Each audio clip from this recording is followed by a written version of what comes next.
In this English lesson, I wanted to help you learn the English phrase to jump to conclusions. When you jump to conclusions, it means you think something is true before you actually have all the facts or know for sure that it is true. Let me think of an example.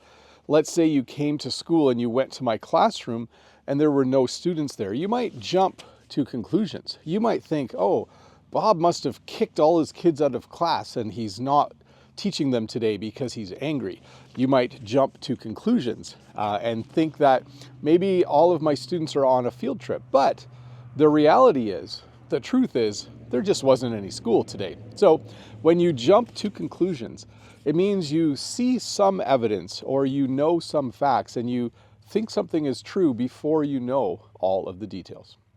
The second phrase I wanted to teach you today is to jump the gun. When you jump the gun, it means you do something before you're supposed to do it. Let me think of an example. Let's say Jen was harvesting flowers and she had 100 Lisianthus sitting in buckets here. I might jump the gun and start selling them to people without talking to Jen. So I might do something before I know I'm actually allowed to do it.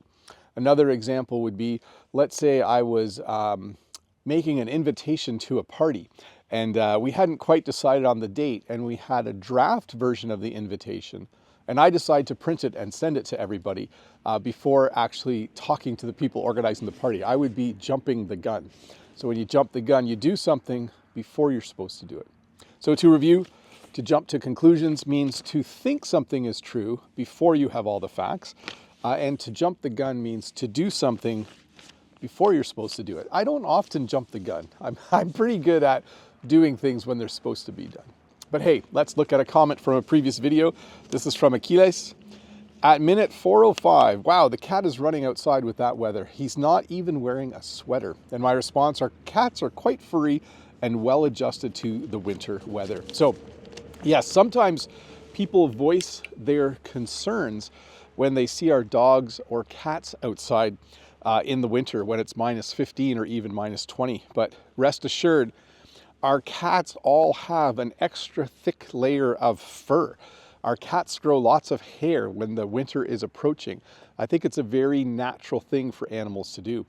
Oscar and Walter as well have winter coats on right now. They grow extra fur. They're furrier and it just helps them be outside. Now, we are cautious with our dogs outside when it's really cold because their paws, you don't want their paws on frozen ground if it's minus 20.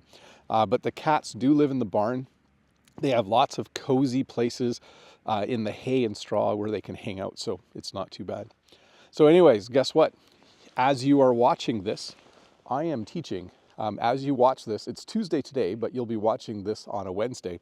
It's the first day of classes, and someone asked me today if I was nervous for tomorrow, and I just said, I'm not nervous for tomorrow. I'm nervous for the day after.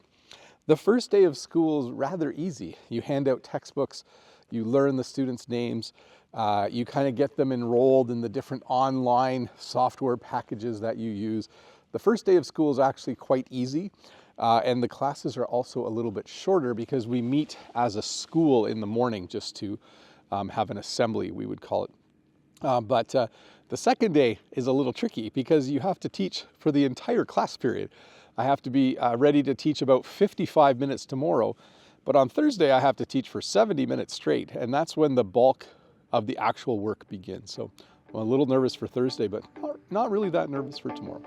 Anyways, bye. Thanks for watching this little English lesson. I'll see you in a couple days with another one. Have a good day.